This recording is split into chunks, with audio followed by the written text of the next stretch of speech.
BBC Sounds. Music, radio, podcasts.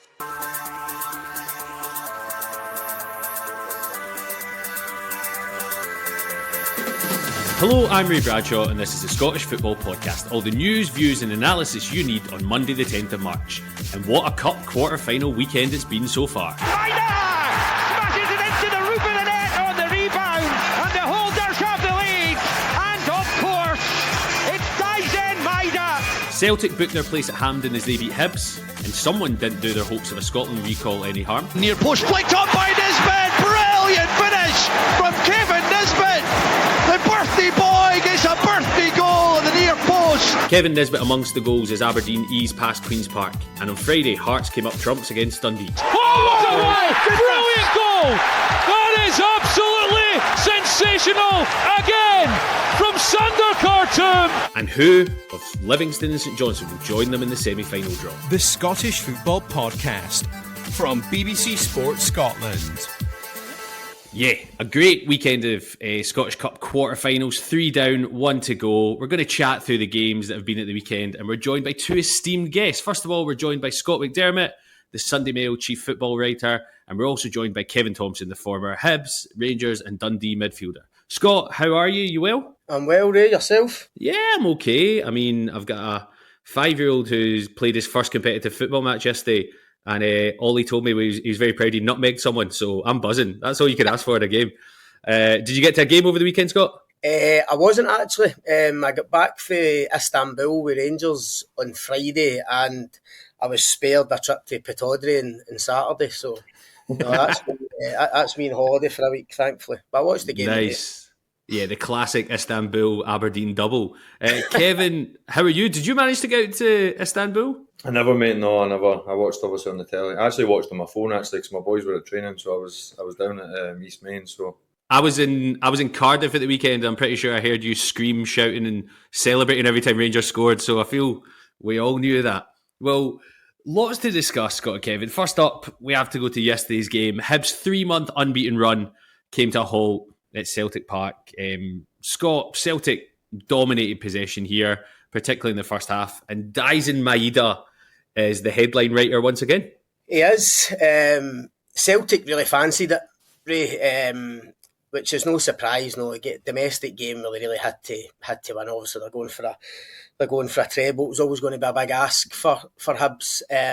So Celtic were at it from the off. Hibs didn't do a lot wrong in the game. Honestly, I mean, going to Parkhead, you need a lot to go right for you. I thought in general they were pretty defensively sound. Their keeper had a really good game, which you always need.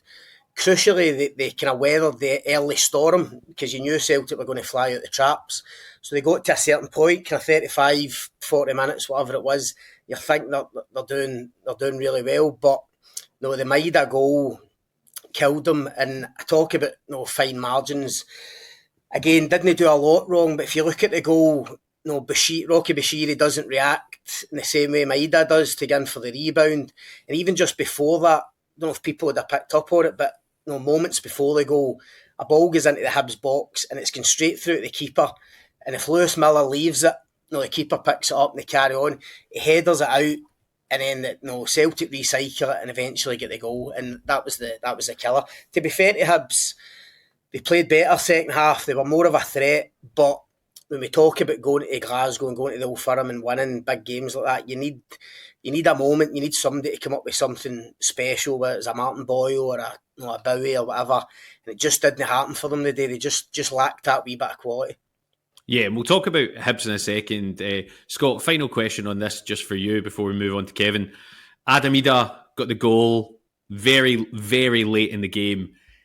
It feels like every 3 weeks he's needing a goal.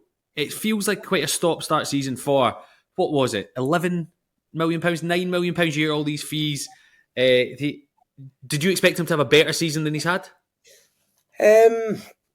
Probably, but I mean, obviously, you know he's going to start the season as Kyogo's backup. But what's really interesting is, try and put yourself in Adam Ida's mind. When Kyogo goes, he's probably at the back of his mind celebrate and think this is brilliant. I'm the first choice.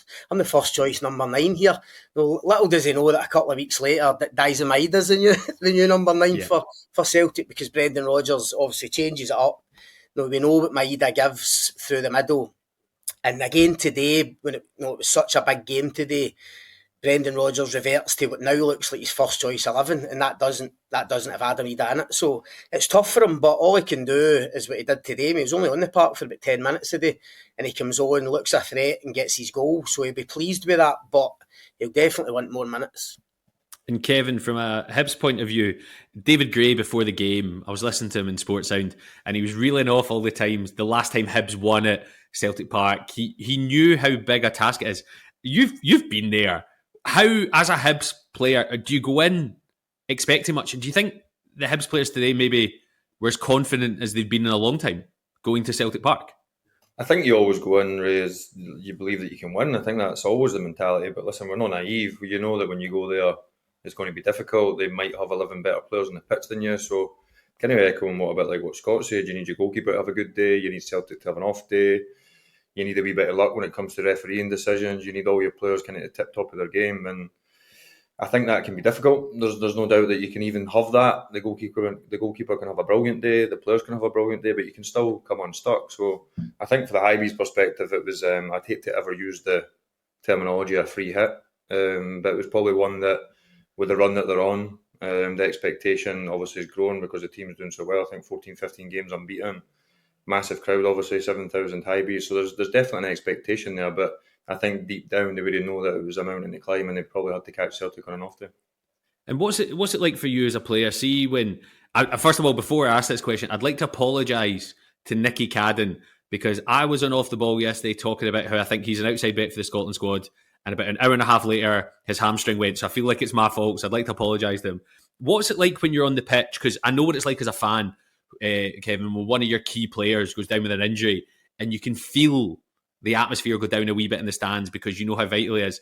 He's been outstanding. Do you think that would have affected the way the team kind of played for the rest of the kind of hour after he went off?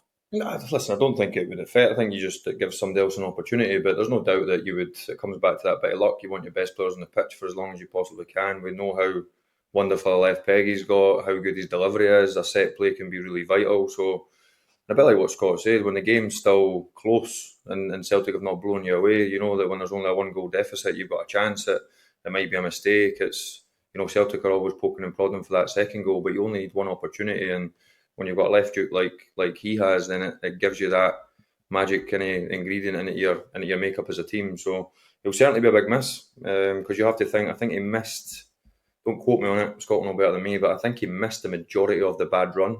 And obviously with my boys being down at Easter Road, I spent a bit of time down at East Mains on Saturday mornings and seen them in the kind of running squad and what you call as a kind of hybrid bomb squad stroke, the boys trying to get fit. So I know he missed quite a lot at the start of the season, and to get him back, and as you mentioned, the form that he's been in has been terrific, and also echoing that for obviously the whole Hibs squad.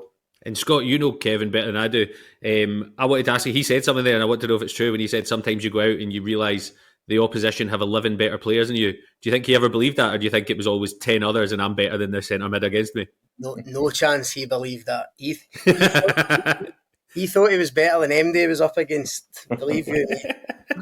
So, don't we all though, isn't it? So yeah, Celtic through, Martin Boyle was looking lively, and Hibs looked better in the second half, but they didn't create too much. So Celtic into the next round. On Saturday, Aberdeen booked their place in the semis with a pretty convincing win over Queen's Park. Kevin, we'll start with you here. Aberdeen, they've been kind of famous for cut banana skins. When you think of them, there's been a few over the years, Queen of the South, Darvels, all that kind of stuff. This never really felt in doubt, did it? Well, I actually watched the majority of the game, to be honest, and I thought Queen's Park started off really well. I thought they had good opportunities, and I think just the timing of the goal was probably a sucker punch, and then obviously to concede the second one quickly after that gives you a mountain to climb. But they're an enigma a wee bit, Aberdeen, isn't they? I was up there on Tuesday to play an under-18s game, and I spoke a wee bit to Peter Leaving, and he was saying like you break the record going that way, then you break the record going that way. It's almost incredible to think how well they started the season to how far they fell. a few new signings, obviously, in January. I've got no doubt that Jimmy Tillene is a good manager. He's got a certain style. I've got no doubt that he'll be a success at Pittodrie, but they're also a huge club, which comes with big expectations. So when you do go through these sticky patches, I think it is a demand, I suppose, for the faithful up there, that they do get to the latter stages of competitions. They are fighting to try and win that third or fourth place, and you could argue they might just get there this year. Yeah, I feel like as nice we nod with you with your Rangers hat on to say that Queen's Park are a good side. I feel like that has to be a said thing nowadays.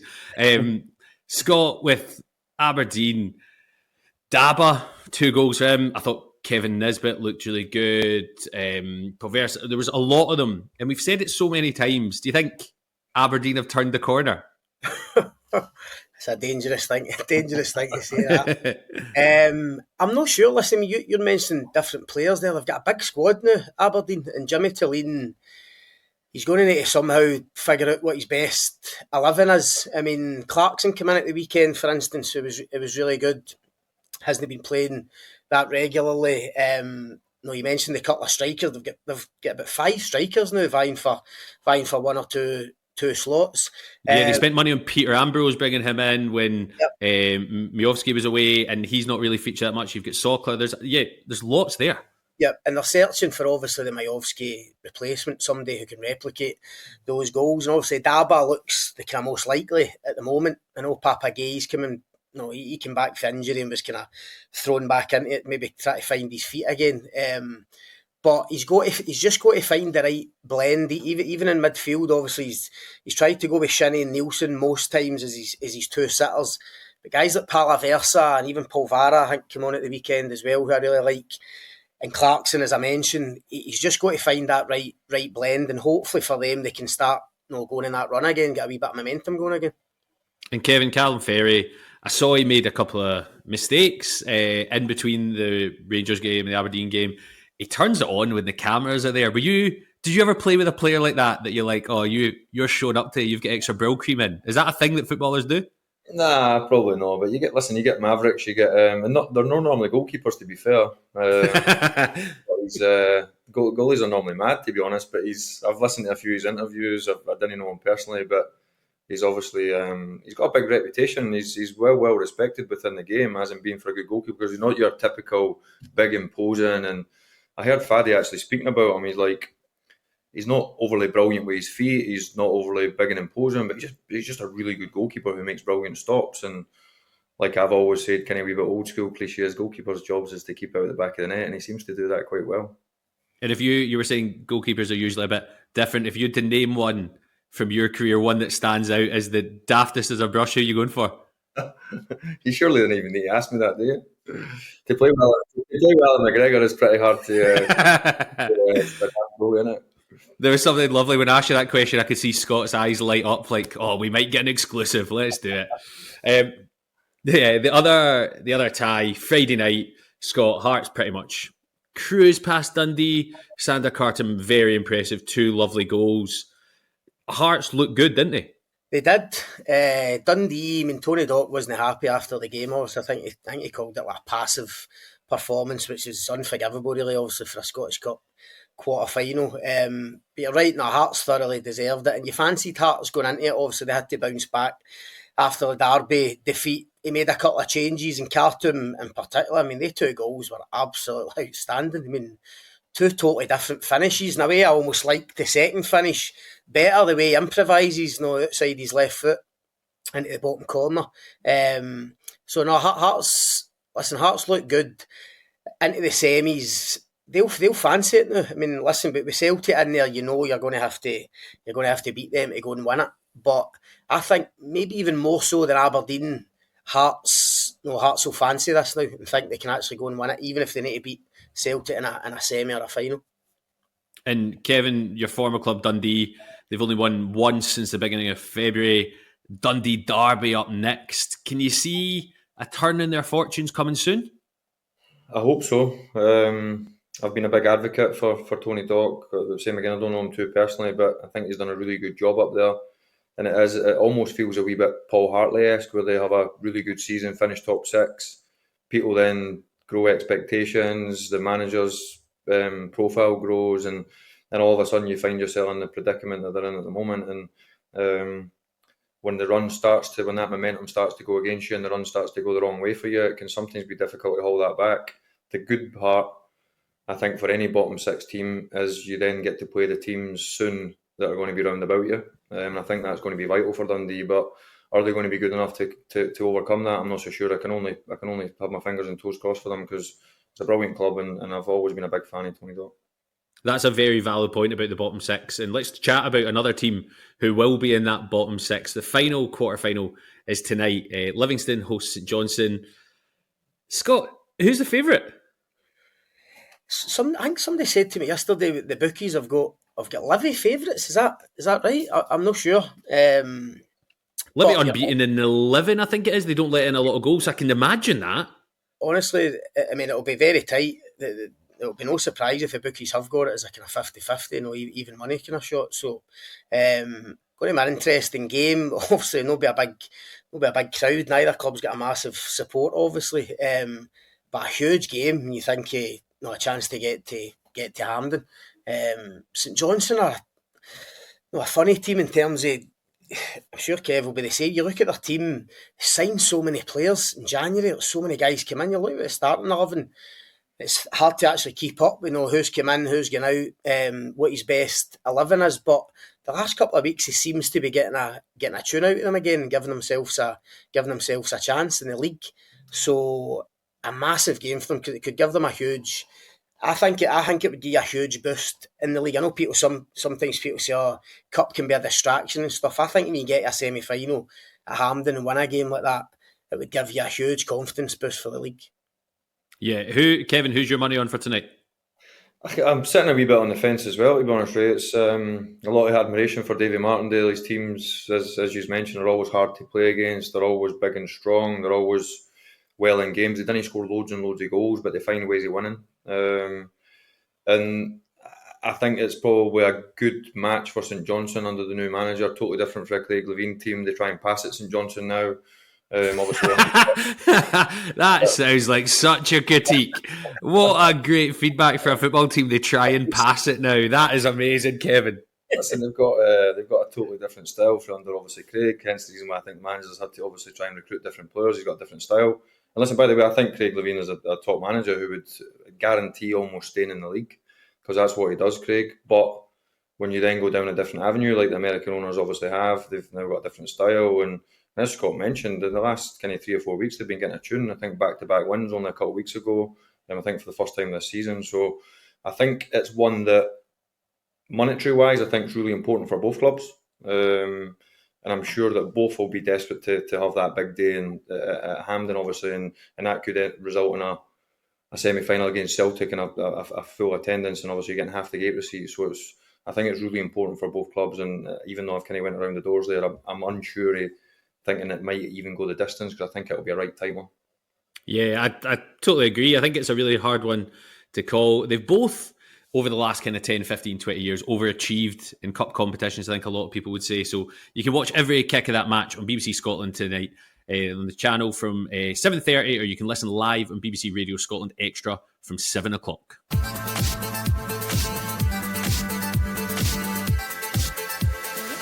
Finally, just quickly, let's dip into the Championship, where the title race is hotting up. Falkirk won the Kincardine Bridge Derby to open up a 6-point gap at the top of the table. 3 clean sheets in a row. They're finding form at the right time, whereas Morton put a huge dent in Ayr's title hopes with a 2-1 win at Capello. Potential big opportunity missed for Ayr. 2 managers nearly having a square go. This is why the Championship is magnificent. Scott, do you think this is quite a pivotal weekend in the Scottish Championship? I do. I think it's Falkirk's to lose now, Ray. I think 6 points clear, huge weekend for them with Ayr losing. Even just Falkirk beating them Fleming, I know everybody expected them to win. No, but that's a kind of big derby as well. So to go over the line with a 1-0 at home, those are the type of performances, type of results you need, obviously, when you're trying to go and win a title. So I think it's in their hands now. So I think 6 points, with 8 or 9 games left, 6 points clear. I think it's a healthy lead. And John McLaughlin, so experienced manager, I'm sure Kev will know him well, but so professional. I'd be amazed if they let that let that slip. Now, even just, I know people have spoken about it, even just adding Scott Arfield when they did to the squad, just that bit of experience, that bit of nous, just a perfect type of guy, you know, to get a kind of fairly young squad over the line in a championship race. I think I'd be amazed if Falkirk give it up now. Yeah, no disrespect to Curtis Main, but when you see one team, Ayr, signing Curtis Main, who scored at the weekend, and one team signing Scott Arfield, they're two different total profiles with what's Arfield 5 goals in his first 3 games. Morton are now only 4 points behind the greatest team in the world, Partick Thistle, in the hunt for the playoff place. That's going to be interesting because Thistle, I think, have the worst form in the league, Kevin. Morton, Wraith, all that. How do you think it's going to play out for you? Falkirk winning the league, and who do you think is going to be in that playoff place?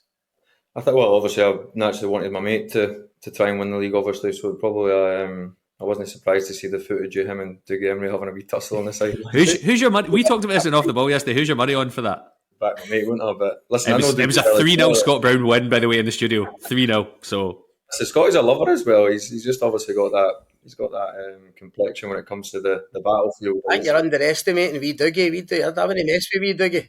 No, I wouldn't want to get... Well, actually, I wouldn't mind getting in the middle of them. It'd be a good old scrap, wouldn't it? Aye, so who's your money on then?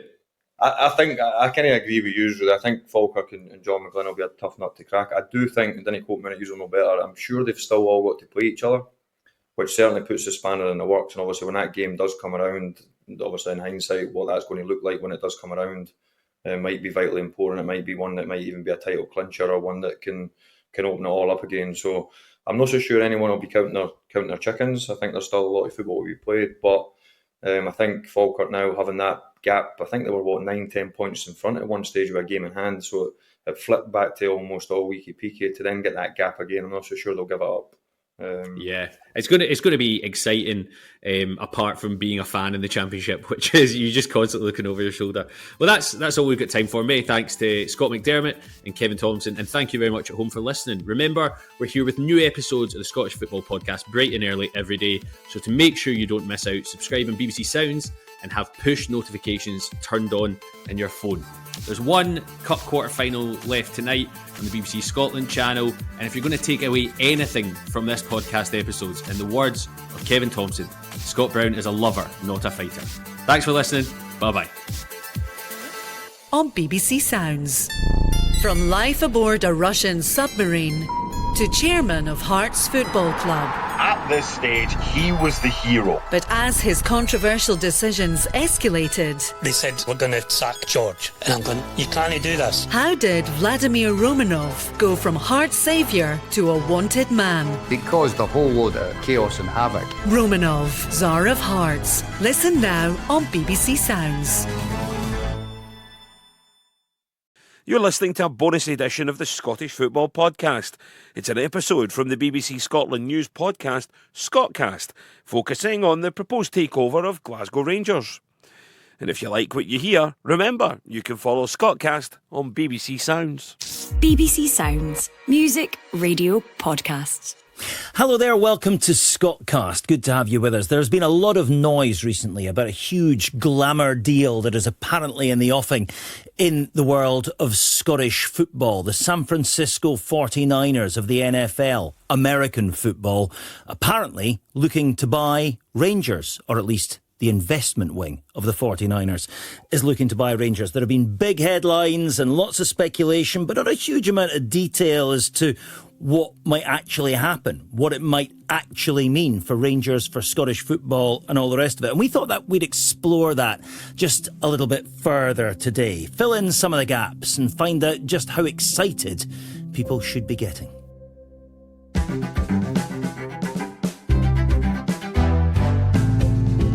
Scotcast from BBC News Scotland. I've been speaking to Kieran Maguire, the notable football finance expert, and also Chris McLaughlin, our sports news correspondent, and our sports producer, Sharyn Fleming. Kieran, hello. Hello. Chris, hi. Hi, Martin, you well? Good, thanks. Hi, Sharyn. Hello there. Sharyn, let me come to you first, actually. Just answer this question on behalf of the chunk of our audience who might not be invested in Rangers, Scottish football at all. Why should we care about this story? Who cares about who takes over Rangers? That's a very good question. Who does care? It's just, in terms of takeover deals, had this been an unknown businessman, an unknown company coming into Scottish football, probably no one would be batting that much of an eyelid, but it's the association with the San Francisco 49ers. The 49ers enterprises have put a bit of stardust around this. Makes it instantly more interesting to football fans, non-football fans.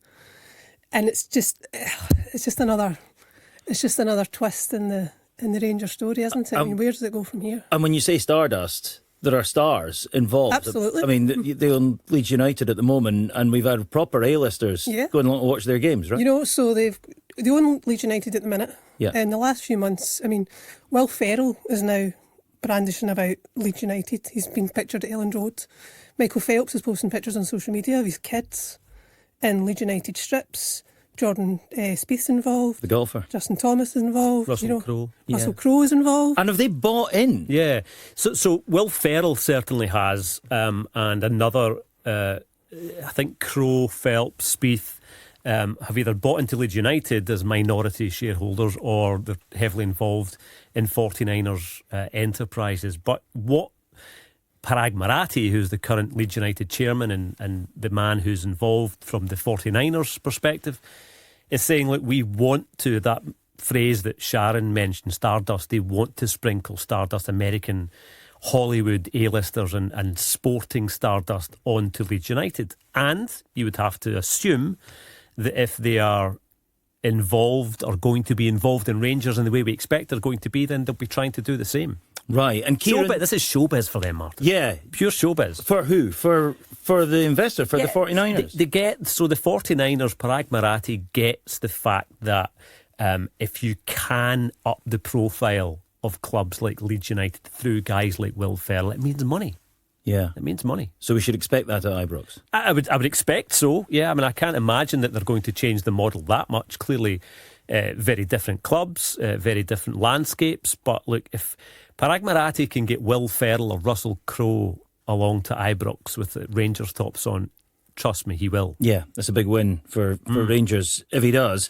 Kieran, you make your living studying these kind of characters, these kind of players, the off-pitch players in the world of kind of big money football at the moment.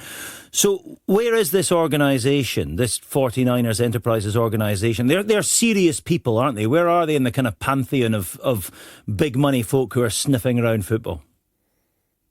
Well, it's not like an individual buying a football club or a nation state, as we have seen in recent years. 49ers Enterprises is effectively looking after the pocket money of some seriously wealthy individuals, many of whom have no interest in soccer, as they would refer to it, but they will have seen the success of Welcome to Wrexham. They will have seen the investment by Tom Brady and Birmingham City and the impact that has had. And all of a sudden, it's made football very, very alluring. So they have significant funds, but they are not frivolous. The way that Parag has got involved with Leeds United, it was a dance for around about a decade before 49ers formally became involved and started to build up their investment in Leeds United. And now that he's in charge, he's delivering on the pitch. He's not necessarily spending as much money as Leeds United fans would like to spend, but I think that's because he's sensible. There's too many people that think just flashing the cash is a way to achieve success. And football is littered with cases when that's not actually arisen. Yeah, and football is also littered with investments from overseas. People might not necessarily, unless they're watching carefully, realise, Dundee United, Hibs, St Johnstone, all American investors, all American owners. Yeah, but also to pick up on Kieran's point, and he's absolutely right, some fans, I think, fall into the trap of thinking, OK, who's buying my club? How much money have they got? You can't do that anymore. You can't have a very, very wealthy businessman who's worth billions of pounds turning up at Rangers and saying, OK, I'm going to fix all your problems. Here's £1 billion or here's £200 million, because there are now rules in place to prevent that. So what Kieran's saying is that maybe the Leeds fans have been a little bit concerned and unhappy about how slow things are going in terms of where he wants them to be. But this is about, for Rangers, as much intellectual investment as it is about financial investment. What does that mean? Someone made that point to me, someone who would know within Scottish football, who said, look, you've got a group of guys here, not only in 49ers investment, but also through Andrew Kavanagh, who we think is the man actually leading the consortium. He's a man who has business health investment companies, a huge company called Pair to Health.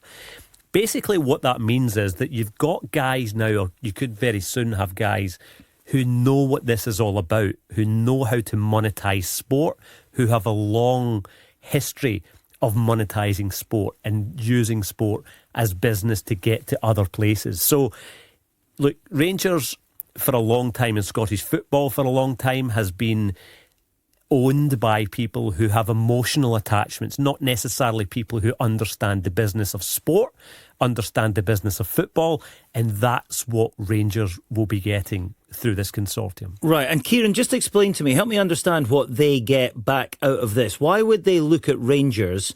And I mean, there's a lot of people, the graveyards are littered with people who've thought, financial graveyards littered with people who thought Scottish football was a good investment. Very few of them have done well. Well, what they potentially will get from it is if Rangers are appearing regularly in European football, if there's a successful documentary series that can be leveraged on the back of this, that's the benefit. It's also seen as a trophy asset because if Rangers are playing in Europe in a few years and they've got Bayern Munich or Barcelona coming to town, that's something that will win you over as far as your peer group is concerned, because everybody else that you hang out with has already got a yacht, has already got 2 helicopters, has already got an apartment in Monaco and one in close to Wall Street. So how do you set yourself apart? To buy into American franchise sports is ridiculously expensive. We're talking billions of dollars.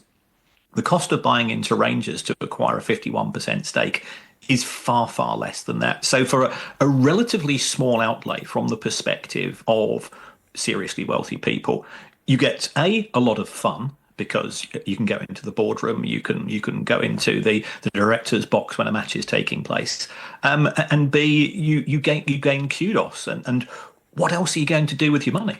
So, they're not going to throw it away, but it is fun money in the same way as potentially investing in Formula One or horse racing is concerned. So they're not necessarily all looking for a financial return. Some of them are, but compared to the cost of investing in American sport, it's a pittance. I mean, I think the Ryan Reynolds situation is quite well documented, is it not? At Wrexham. Yeah, at Wrexham. So he invested, not sure the exact figures, 2 million. It wasn't a lot. But he's lost 10. He's lost 10 million. But they were fascinated with it. I think the genesis of that story is that either he or Rob McElhenney were talking to a pal who was involved in a movie shoot. You'll keep me right on this, Kieran. And they were stuck in a kind of trailer for a day. And this pal was fanatically involved with it, or interested in a football club back home. And they said, "What's this thing about you guys in soccer?" And they spent a day discussing it. And by the end of it, they were completely won over and thought, right, let's buy a club. Who's up for grabs? But they wanted a club that was going to had chance of promotion. Yeah. Which is where the 49ers looking at Rangers is different. They've gone into that. And the same with the guys at Leeds. They bought clubs looking to get promoted, looking to work their way up the ranks. Rangers always finish first or second in the league. Yeah. There's no promotion, there's nowhere for them to go, so they've got to look at Europe. But they're always getting into Europe in some they're always getting into respect. Europe. Yeah. I think if they finish first or second. I think there's more to it than this, Martin. More to it than just, Hollywood A-listers and frivolous people coming in and prepared to lose millions of pounds. This, I think, is more about the move in football and in sport in general towards that multi-club model. People, very, very wealthy people, and we know nation states even, are trying to gather as much as they can. Take the City Group, for example, football clubs across the world, not just football clubs as well. We've also seen the likes of Bill Foley, who's also interested in English football, taking, at the moment, a minority stake in Hibs. This is about big conglomerates, hedge funds, trying to gather as much multi-sport business as they can. Now, As in a way to make money. Power, yeah, it's about or just power. to store it has money. to be to make money. These are very, very successful guys. They haven't got to where they're gotten without looking at investments and looking at how they make money. But it's also long term. Now, someone said to me, and Kieran, you might be interested to know that, and I'm interested to know what you think of this, but someone very, very influential in UK and European football said to me just a few weeks ago, I'm going to ask you a question. Where do you think investing in football sits on a sliding scale of investment risk, right? And he said, at the bottom, take crypto. In the middle, take property, land, and at the top, take gold. Right, as your sliding scale of risk. Traditionally the safest investment. So I said, look, probably off the top of my head, somewhere between crypto and property. And he said it's closer to gold. And he said the reason it's closer to gold is that football clubs these days, in terms of brand, in terms of longevity, are not going anywhere. These multi-club businesses are looking at the long term and what they can get, not just from the football itself, but from around the football. Now, I know that you take issue with that because... Well, I'm bound to say this is a bad example because Rangers not going anywhere. You don't have to have a long memory. Well, actually, I was thinking about that, and we won't get into everything around Rangers. And obviously the company who owned Rangers went bust, etc., etc. But let's be honest, Rangers as a brand, as a following, as a fan base, as a football club, and whether people like it, the history still remains. One of the biggest in the world, right? Absolutely. So the risk, I was told from this person who knows a lot about investment in football worldwide and European-wide, said, actually, it's not as risky as you think. If you're thinking about the long term, you've got a brand that's over 100 years old. You've got a fan base who will come rain, hail or shine, mostly. And as Kieran says, you've got access to the riches of the Champions League. That's the big attraction for people investing in Rangers. Remember that Celtic didn't make the knockout phase of the Champions League and got the best part of £40 million. So, if you could buy a controlling interest in Rangers for, say, less than £100 million, that's what most people think, it seems like a no-brainer. Yeah. Is this definitely going to happen? Yeah. Yeah, but barring... When? Barring a huge collapse, I'm told that it's most likely been agreed already. There is due diligence happening on both sides, I'm told. It will happen before the summer, probably at the start of the summer. It could happen before then, even April. Just goes to show you how serious these guys are. I mean, talks have been ongoing since October. Yeah. It was February before anyone caught wind of this. Yeah. They're not. I don't think they're window shopping. They've come at it. They're serious. They're professional. They seem to mean business. Actually, I'm surprised, Martin, to be honest. I've said this to you out of studio. I'm surprised it's taken this long for somebody to try and take complete control of Rangers. Kieran, can they do this in terms of the rules, given that they already own Leeds United? I mean, there would be complications, would there not, if they both end up in the same European competition? Yes, there are complications, but we've seen Jim Ratcliffe with his French team and Manchester United appear in the same competition.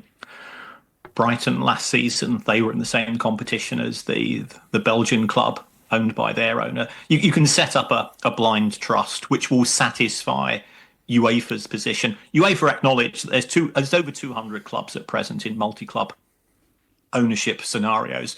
So the genie's out of the bottle and there's no chance of getting it back in. So I think provided there's seen to be some form of checks and balances internally at the club. Sharyn, there's a big job to be done on the pitch at Ibrox. Celtic have won, 12 out of the last 13 Scottish championships. Yep. Should Rangers fans be getting excited at this point? Do you know, it's not just a complete rebuild on the pitch. The whole thing needs reshaped and regrouped. But Mark, you're a football fan, and any football fan for any club, regardless of who they are, you give your heart to these people, you don't often get much back. But you do, and you don't, you put your faith in a team, you put your belief in a manager, you put your trust in a board. They're not that often very careful with your heart, and Rangers need to start again from board level to goalkeeper. It's the whole thing needs to be regrouped and restructured, and the Rangers fans are looking at that whole picture and they're low. They're low. This potential takeover deal is a beacon of light for these guys because they know that their club needs to be regrouped. Will other clubs, significant clubs, one club in particular, be worried about this?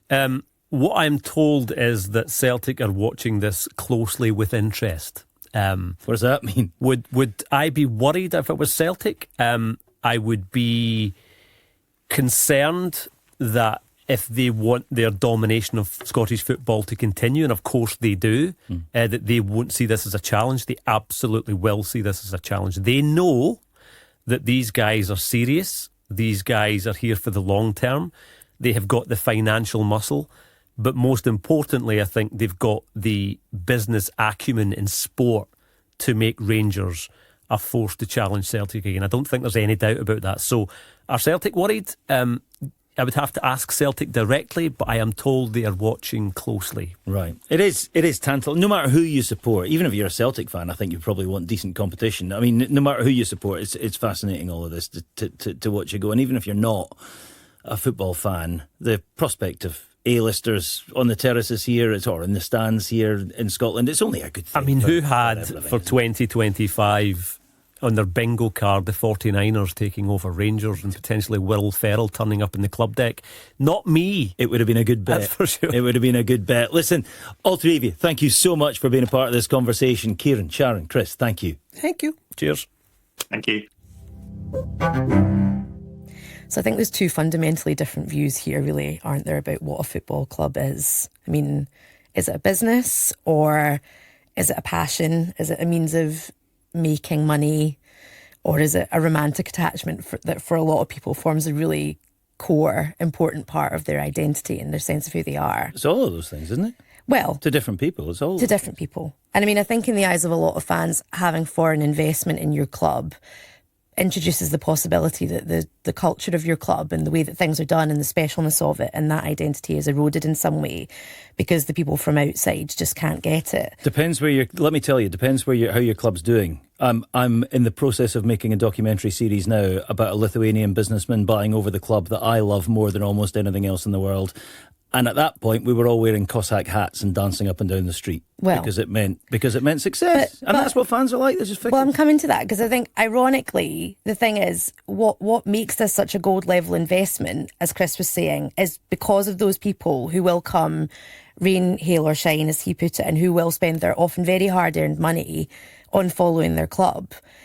But the Stardust thing, I mean, personally, I'd quite like to go to the football with Russell Crowe, but I really question whether that means anything, really, to the people who go with their pals, have done for decades, never make it into the hospitality suite. Do they really care about that?